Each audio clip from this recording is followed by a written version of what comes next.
The most dominant pitching prospect in minor league baseball is coming up to the show. Jonah Tong is getting promoted to join the Mets rotation.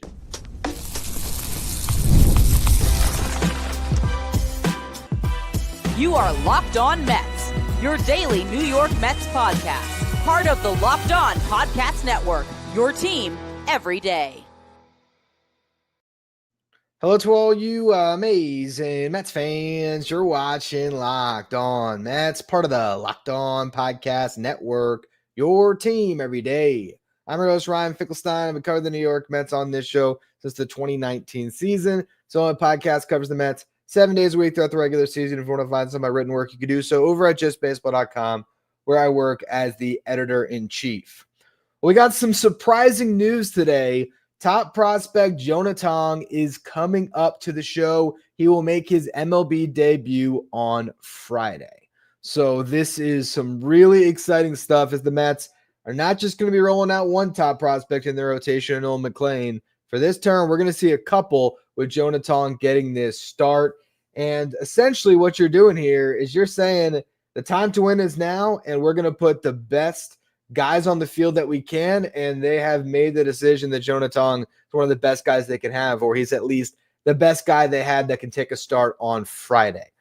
For those of you who aren't aware of who Jonah Tong is, if you haven't been following the Canadian sensation this year, really the last couple years, but particularly this season, where he has literally been the most dominant pitcher in minor league baseball, I will run you through the stats. A 1.43 ERA for Jonah Tong in 22 starts this season, 179 strikeouts and 113 and two-third innings pitched. Now, he spent most of the year in Double-A, 20 starts there. He's made his last two starts in Triple-A, where he got called up and just hit the ground running. 2 starts, you had the first one, 5 and two-third innings pitched, allowed 3 hits, 2 walks, struck out 9, no runs.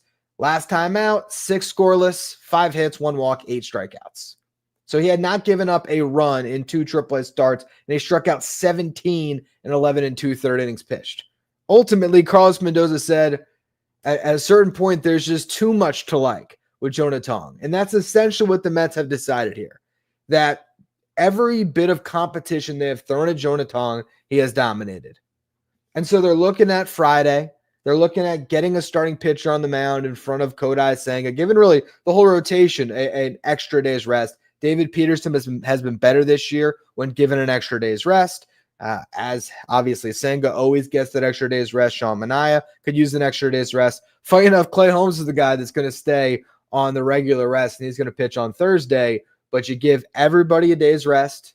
You needed a 6th starter to get through this stretch. And as the Mets said multiple times between Carlos Mendoza and David Stearns that they met with the media, it's one turn at a time. So right now, it's one turn. And what that means is Jonah Tong is going to pitch on Friday. And it's funny, I was texting one of my buddies today from Just Baseball that I work with, and we were just going back and forth. And he was telling me how awesome the Brewers are. And I was saying, this Mets team, I don't know, there's something about that win against the Phillies that inspired me. Like, this lineup starting to look good. And I was just thinking about this rotation. I said, the Mets are going to get aggressive. They should just promote Jonah Tong. And then we were going back and forth about it. We were talking Tong or Sproat. He's really into prospects, so we were bouncing it off each other. And he was saying Sproat. I was saying I still think that the safe bet Sproat. But here's the thing. I said maybe Jonah Tong, you just call him up to, I might have used an obscenity, to bleep up some Marlins in a game and dominate, and you get him on the playoff roster because, well, not on the playoff roster, but get him eligible to be added to the playoff roster. And you go from there, whether that means that Jonah Tong goes up and dominates the Marlins and gets sent back down to AAA because Tyler McGill is going to be ready to join the rotation next week, or if this means that Jonah Tong is just one of your best 6 starting pitchers and you're rolling with him and Nolan McLean because these guys give you the best chance to win. It's all to be determined. And I think that was the clearest thing that you could get by listening to Carlos Mendoza and David Stearns speak. This is about a couple of different things. I think the primary part of this is Friday. It's about what was the best way to win as many games as possible over this week. And the best option for the Mets was to put Jonah Tong out there on Friday against the Marlins. Now, what that means for Brandon Sproat, who knows? But for Brandon Sproat to have pitched on Friday, as Carlos Mendoza said, that would be going on 4 days rest 3 times in a row. And also, he didn't pitch well in his last appearance. I mean, if these two guys were auditioning over the weekend, I'm not even going to, I don't want to just try to make this a Tong versus Sproat and knock Brandon Sproat, because he has been very good in AAA for the last few months, really. But particularly, he had a 6-7 start stretch where he was great. At the same time, this past weekend, Brandon Sproat got knocked around, and Jonah Tong, against the exact same team, exact same lineup, dominated. And so at a certain point, he just sort of forced the Mets' hands. And that's what David Stern said. He said, there was no way that they were expecting this going into the season. But basically just Jonah Tong pushed them at every single turn. And so now they're looking at their options, and they think that this is the best option for them. And I'm not going to disagree with the New York Mets on this one. I mean, I've talked about the idea of promoting Jonah Tong on my show. And the thing that made me hesitate about the Mets making this move is it's a pretty bold one. I mean, this kid's 22 years old, and you just called up one top prospect in Nolan McLean. And you know what? The Mets have been rather conservative up to this point in regards to promoting their top prospects. But David Stern said you want to have the best possible roster that you can rolling into September. And so they made the decision that to have the best roster possible, that meant adding Jonah Tong. And again, how they utilize Tong, how long he stays in the rotation, we don't know. I mean, this very well could be a one-time spot start. Tyler McGill is going to rehab on Thursday. And again, next week, you can have a 6-man rotation with Tyler McGill. You could, with the off days, go to a 5-man rotation with McGill, have Clay Holmes make his last start, this one on regular rest on Thursday, move into the bullpen. Everything is flexible. Everything is fluid. Nothing is set in stone. The Mets are at a point right now where it's series by series by series. They're not looking beyond that. David Stern said as much. So they looked at the Phillies series. What was the decision? They could have called up Brandon Sproat, had him pitch on Monday, gone with Sproat, Senga, and Manaea in a big series against the Phillies. And anyone who listens to this show knows that's what I thought they were going to do. That's what I forecasted. That's what I was expecting. And I'm sure they had a lot of conversation last week about exactly that. What did they decide to do instead? They said, you know what?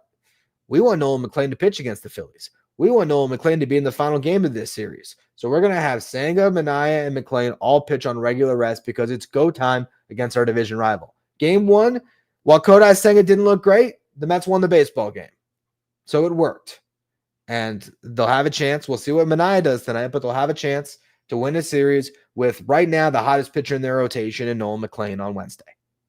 Then it's looking at the next series. And because you were going to go with McLean on Wednesday and keep everybody in regular rest, Brandon Sproat pitched on Sunday. So now Sproat's off the table for the Phillies series, and he's not on the table really until Friday on regulars rest against the Marlins or Saturday on an extra day's rest. And so then the decision was Brandon Sproat on regular rest for the 3rd time in a row after a rougher outing, or they could have gone David Peterson on regular rest, Brandon Sproat on Saturday. Instead, they decide, you know what? We're going to call up the kid because Jonah Tong has been unbelievable. He's been the most dominant pitcher in minor league baseball. He went to AAA, didn't get phased at all. And so they're saying, you know what? Let's just throw the kid into the show and see what happens. And if Jonah Tong dominates, it's going to be very hard to say, yeah, go back down to AAA. So now it's on him. It's on him to go out there and assert himself to the point that they can't go any other way but to keep him in the rotation. And then obviously, again, throughout the month of September, other decisions will be made. For all we know, any and all of these guys could be pitching out of the bullpen as these insane Swiss Army knives where they can come into a playoff game, face a lineup only one time through, and not have to worry about turning a lineup over 2 to 3 times. So the Mets right now are just basically in an arms race, and they made a decision at the trade deadline. They looked at the market and they said, okay, we can buy some relief pitching, but when it comes to the starters, we like what we got in-house, and we didn't know what that was going to look like. And in the beginning, it looked like trying to see what they had coming off the injured list with Frankie Montas and Sean Manaea and Kodai Senga and all these guys they were trying to acclimate. And now it's turned into, all right, the injured guys didn't do so hot. We're going to the kids. And Nolan McLean has hit the ground running, and Now we'll see if Jonah Tong can do the same. But the one thing we know for sure, we're going to see him on Friday night against the Marlins, and that's going to be an incredible environment for Tong to make his debut. Packed crowd, Citi Field. It's exciting stuff. So I want to spend some more time on this, of course. I want to talk more about the arsenal. For those of you who aren't familiar with Jonah Tong, what does he have at his disposal? Why has he been so dominant? And what are the concerns about him making what's still a very tough adjustment on the fly? We're going to go through all of that here in just a minute. Today's episode is brought to you by FanDuel. It's Futures Day today, August 26th. You got some time left for the brand new holiday for football fans who live for bold predictions and preseason hunches. For just 24 hours, and don't even have 24 hours left here, FanDuel is giving you deals on NFL season predictions. So whether you're calling your MVP or you're eyeing that long shot division winner, maybe you're looking at who you think is going to win the Super Bowl before week one, you can find all of that over at FanDuel. I like Jaden Daniels in the MVP race, and I think the Bills are going to win the Super Bowl. Those are my picks, but you can make your predictions over at FanDuel. Visit the FanDuel app today. Start planning your futures bets now, because Futures Day is one day and one day only. FanDuel, play your game. Thank you for all of you who are tuning into the live stream on YouTube. Do me a favor, hit that subscribe button. Help us get closer to our next goal of 15,000 subscribers. We're getting closer and closer. Really do appreciate all of you who continue to subscribe. All right, so let's talk about Jonah Tong and the arsenal. He's got a fastball that plays. That is the first thing you have to mention with Jonah Tong. He's got this fastball. He throws like Tim Lincecum. He's talked about how he really gravitated toward Tim Lincecum video when he was a kid. And for him, that insane over-the-top motion felt natural to him. And so he is a slender guy who is getting more and more athletic the more he's been developed in the Mets organization, which also we just have to acknowledge what an incredible story this is for the Mets development. I mean, they have just become incredible at developing pitching. And this is one of their greatest success stories. This is a 7th-round pick in 2022. They identify a kid from Canada who throws weird, funky delivery, but has this great ride on his fastball. They take a chance on him. And, I mean, now you're talking about one of the top pitching prospects in all of baseball. And, again, the most dominant pitcher in the minor leagues this season. Jonah Tong, that fastball has an induced vertical break of, 20 inches at times. I mean, you're talking about, and what induced vertical break is, it's perceived ride for the hitter. So when you watch Jonah Tong pitch, it seems like his fastball is rising. Now, it's not really rising because gravity, but it fights gravity. Okay, so for other pitchers, a sinker baller, they're playing into gravity. They're using gravity to their advantage. For Jonah Tong, with his four-seam fastball, he's throwing that pitch, and he is attacking the top of the zone. Watch highlight reels of Jonah Tong. What are you going to see? You're going to see a lot of guys swinging through fastballs up in the zone and walk into the dugout befuddled because they just can't catch up to it. And he keeps on adding velocity too. Last year, he was sitting more 92, 93. This year, it's more 94, 95. At times, he'll even be sitting 96. He'll touch 97, 98. He's got a ton of velo at his disposal now. He just keeps on adding there. But it's not just about the velocity. It's about his location of his fastball and that ride that it gets at the top of the zone. That makes it so difficult. And now he's really added the second plus pitch. Last year, if we talked about Jonah Tong, we would have said really good fastball. Curveball seems to tunnel off of it very well.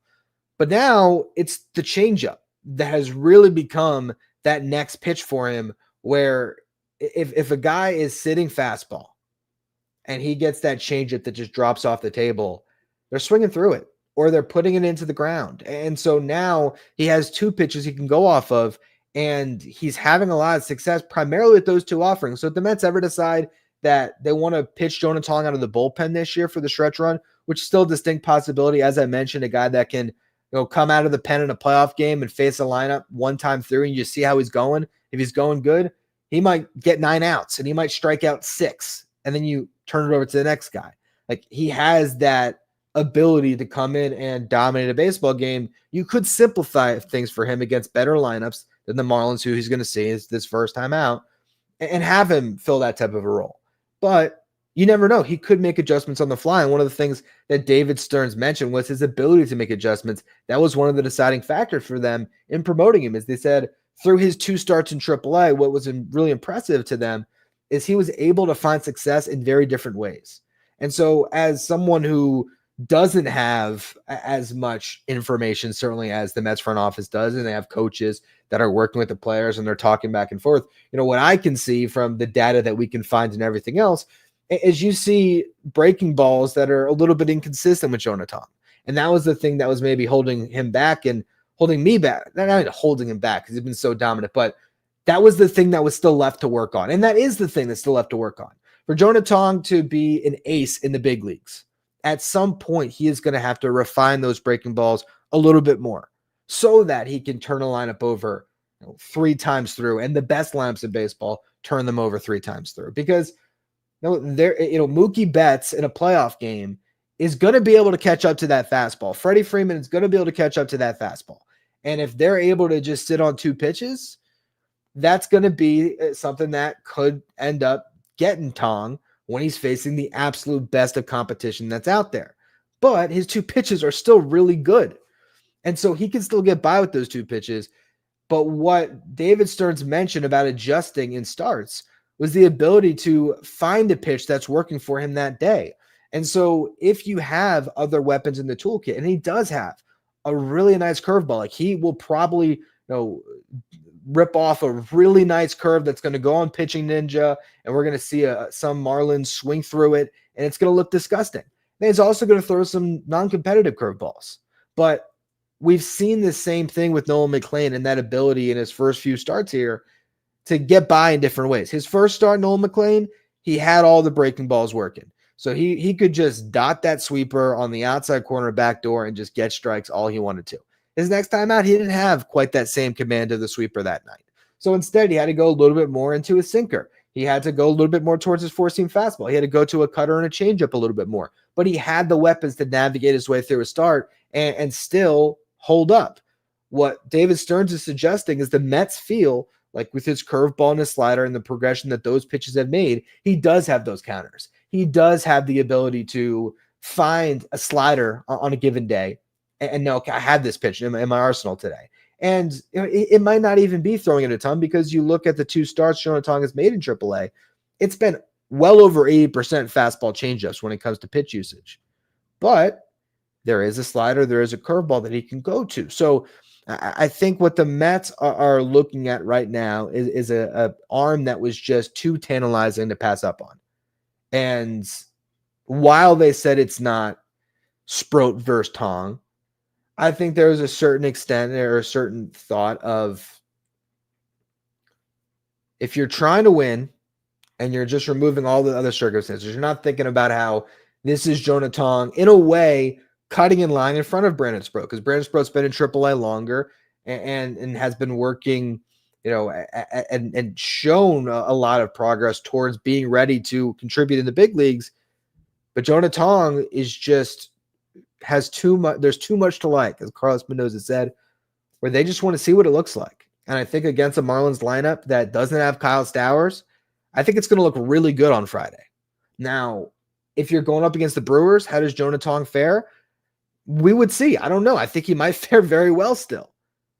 But this is about getting your best possible players on this roster. And that is what the move was here for the Mets. They get Jonah Tong on the roster. And now, whether he is in the rotation from this point through the end of the season, or if it's a spot start and he's back to AAA, no matter what happens, you have that card that you can play. So what I want to do to close out the show here in a sec is I want to just talk about the cards the Mets have to play, because I think the reality of this team right now is that the depth that they have in this organization is such that we really have no idea what a playoff roster, or more importantly, a playoff rotation is going to look like. And there are other teams that have a way more stable rotation right now of 3 to 4 names that they're going to go into the playoffs and feel good about. But this is almost Dodgers-like, where you're going to have kind of an open competition here from now until the end of September. to decide which 4 guys are going to get the ball. And Jonah Tong, to borrow a phrase that the Mets use a lot, is very much in that conversation. So I want to have some of that conversation in just a second here.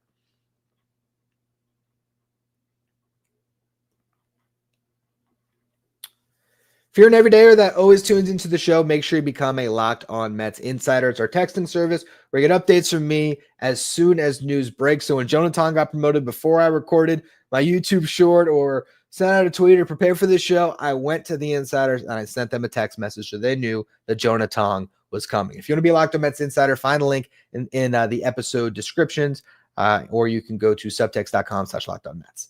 So where's this Mets rotation at right now? You've got David Peterson. Okay, lock it in. The Mets make the playoffs. He's going to start and could very well start game 1. Nolan McLean, right now, to me, is the leader in the clubhouse to get another playoff start. If I had to rank where the Mets are at, Nolan McLean is my number 2 right now. Now, I think Sean Manaea and Kodai Senga are part of a playoff rotation, but they got to prove it. And David Stearns even mentioned, and Carlos Mendoza mentioned, the fact that Senga is struggling. They're asked about it. Now, they still are confident that he can figure things out, but also the best guy's got to take the ball. And if Kodai Senga is not the best guy at the end of the day, the Mets are not going to give him a playoff start. Same thing with Sean Manaea. Now, it's funny. It seems like David Stearns is even more confident in Manaea than Senga because he talked about just how Manaea has resembled the guy that they've seen from last year, where the fastball is playing in the zone in a way where guys are having really uncomfortable at bat still. And I tend to agree. It seems just like for Manaea, it's a matter of stamina. He's been fading in his starts. So we'll see. We'll see how those guys progress. And I think they will have a pretty long leash to progress. Like, I don't think we're going to see either of them removed from this rotation. I think they will have the regular season to try to figure it out. But the thing is, with an expanded roster, you might be able to have a Tyler McGill sitting in the bullpen or a Brandon Sproat in the bullpen or both. And so you might be able to go to one of those guys.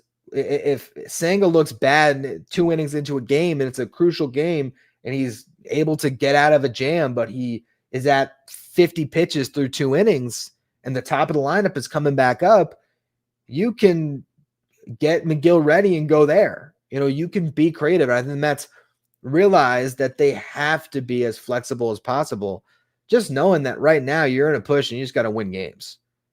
And I don't think that they've given up on this division whatsoever. If they can handle their business more in this series, then they can hold their own in Citizens Bank in September, and they just get back to winning series after series after series. See where you're at when the schedule ends. But I can see them narrowing this gap very quickly, honestly, if they just play their best baseball. And I think the lineup has gotten to a point over this past month where, we're running through the stats on this morning show. I mean, this offense has been the best in baseball, or at least one of the best in baseball, for a month now. So if they can swing like this, you just have to figure out this rotation. And when the rotation is stabilized, I think the bullpen will as well. And you're going to see, a lot of flexibility and fluidity between those 2 units. So again, getting back to this playoff rotation, Peterson, McLean, I almost would lock in right now because I don't think the Mets are looking at McLean's innings and saying, I don't think he can go the distance. I think they're saying, you know what, Nolan McLean is on a roll right now. He looks great. We're going to monitor him. We're going to see how he's bouncing back. But as long as he bounces back from his starts, I think they're ready to run with Nolan McLean. Now, the hope is Manaea and Senga figure it out, and that's your playoff rotation. But let's say one of them figures it out. Well, now, maybe it's McGill. Maybe it's Tong. Maybe it's Sproat. Maybe it's Holmes. You really don't know. It's an open competition. My guess, I would think Clay Holmes ends up in a playoff bullpen. But his last 2 starts have been pretty good. There's another good start on Thursday. You're not going to pull him from the rotation. He might have fought through that wall. We've been talking about it on the show for weeks now. Clay Holmes, while he's definitely been struggling, and he's way beyond any amount of innings he's ever thrown in a season in the big leagues, still, this stuff has been good. It's not like the velo has dropped off a cliff and it looks like, he's got a dead arm. It just felt like something that he maybe had to push through mentally. Maybe he's there. Maybe it is Clay Holmes that makes the playoff start. The reality is the Mets have a lot of options at their disposal. I think the biggest question moving forward now is if they add Brandon Sproat to that mix still. Because if they want him to potentially help out in October, they got to add him to the roster by September 1st. Now, does that mean that he's going to just get added to the 40 and they're going to make another roster move? So you can add Brandon Sproat to the 40, get rid of Justin Garza. And I think that's pretty much all you'd have to do. I don't believe you have to call him out to the big leagues. You could just do that. Maybe Brandon Sproat's pitching out of the bullpen this weekend in the big leagues. We don't know. It's going to be interesting. Now, to get Jonah Tong on the roster right now, it's pretty simple. I imagine they're not going to make – I think this news is not – while it's official news, I don't think it's an official roster move. Let me check the transactions. I'm sure it's not. Because why remove a Jose Castillo from your bullpen? Yeah, I mean, right now there has been no other. The Mets signed an outfielder, Sam Biller, to a minor league contract. That's the only transaction for the day. So on Friday, Jose Castillo probably gets DFA'd for Jonah Tong. There's your 40-man roster spot, and that's your spot on the active roster. Now, again, if he's great, keep him there. If he has a lackluster start, you can replace him with a different arm for a couple days and then go to Tyler McGill after his final rehab start on this Thursday coming up here. And then with Sproat, again, it's just a matter of adding him to the 40 or adding him to the active roster. I also think you got to have your eyes on Dylan Ross, one of their top prospects we've been talking about, a reliever who throws over 100, has had a great season, has been doing very well in AAA, and he is Rule 5 draft eligible. So you got to add him to the 40-man roster by December anyway. So I think Dylan Ross maybe gets added to the 40 as well, as the Mets just need to stockpile as many good players as they can. And then that leads to the position player side. I'll be very curious if they would consider even rostering Jet Williams. Not that I think that Jet Williams is needed on this roster, because the Mets at this point have almost too many good players. Like I don't see the role for Jet Williams at this time, but he is a very, very good baseball player that does a lot well on the field and could be a nice bench option. So you just don't know if they would consider that, just because, I mean, he's not Rule 5 draft eligible. I'm looking that up right now. So you don't have to add him to the roster. You can wait till next year. But, David Stern's just talking about one of the best guys in the roster. Had me thinking maybe you'd even add Jet. My guess, Brandon Sproat and Dylan Ross get added to the 40 by the end of the week, and we just see this Tong spot start. And if it goes really well, I think they keep him in the rotation. If it's mixed results, they might sub him out for Tyler or McGill, but they're going to go one turn at a time. So for now, Jonah Tong's in this rotation, and the hope is he'll have an absolutely dominant start, and he'll force the Mets' hand to keep him up. And how Tyler or McGill fits in, you figure that out after his next rehab started and after you get through this next series, because that's what you got to do, one series at a time. But it's really exciting news. I mean, I'm sure Mets fans are going to pack Citi Field. I know all of us are going to be sitting on our couches with our popcorn ready to watch Jonah Tong make that debut. Oh, man, they have to play them tomorrow. I'm going to have to figure out some type of bootleg stream, because I live in South Florida, so I'm at the – you know what? The good news is I think I can listen to my man Jack McMullen, who does the radio broadcast. No offense to the TV broadcast for the Marlins, but that kind of bites for those of us in South Florida, as I'm realizing that I won't get the SNY broadcast of Jonah Tong's debut. But that's fine. It's pretty cool that my friend who does the games for the Marlins is going to be in the radio booth for Tong's debut. So it would be cool to bounce some things off of him when it's all said and done. But this is awesome. It's really cool news. It's going to be fun to watch him pitch. And we don't need to get too carried away about the long-term implications. Granted, spent a whole show talking about all the different scenarios, but I think at this very moment, based on everything we know, we should just enjoy what we have left of this season, a series at a time, a week at a time. And I'm thrilled to watch these next two games against the Phillies. And now, knowing that we're going to get to see Jonah Tong in that series against the Marlins, I'm really excited to see what the Mets do there too. I mean, this could be a huge week for them where they can really grab some momentum, and that momentum could springboard them to the top of the National League East at some point in September if they can really hold on to it. So this is a team saying, you know what, we're really good and it's time to push. And maybe for a team that had a deep playoff run last year, maybe this is just a team that is going to wake up at the right time, and that's what you got to hope for. Not that they've been sleepwalking through the whole season, because they got off to a great start, but they really struggled in the dog days in the middle. But now you're past the dog days, and I think promotions like this really show that urgency of a stretch run, and they invigorate a clubhouse. So it's going to be cool to see what Tong looks like, and how this team just continues to respond, because I think you can feel the energy picking up, especially when you get a series like this. I mean, the confluence of events of having Nolan McLean giving you some buzz already. You get a huge win against the Phillies on Monday night. You got McLean going on Wednesday. You got the promise of Tong coming later. It's a homestand right now where Citi Field should be a sellout crowd every night. And this is an opportunity to do what you did earlier in the season, where the Mets swept the Cardinals and then swept the Phillies. And not saying, hey, go 7-0 this week. You have to. But just saying that you are building up a lot of anticipation in this ball club. And that's a great thing. It's a great thing. I can talk about this all day, as some of you probably can tell at this point, but we're gonna close it off there. I will have another show for everybody tomorrow morning. You're also going to have your Locked On Mets postcast with Chris Schubert tonight after the game. So if you want that instant reaction to whatever happens to Mets versus Phillies, make sure you're subscribed to the channel and you're checking out Chris's show. And then, of course, every morning, 6 a.m., your brand new editions of Locked On Mets, where I'll be going through whatever we see unfold between the Mets and the Phillies on Tuesday night here. And we'll also be addressing any other news or rumors or anything that trickles out here about the Mets plans are moving forward. So I appreciate all of you who tune into the live stream, and of course, all of you who will catch up on the replays or on the audio side of things. If you are listening on the audio side, please follow, rate, and review wherever you get your podcasts. Again, for those of you watching on YouTube now or later, make sure you hit that subscribe button. Thank you for making Locked On Mets your first listen or your first watch every day. Now for your second watch, check out Locked On Sports Today. That's where you'll be up to date on everything going on in the world of sports.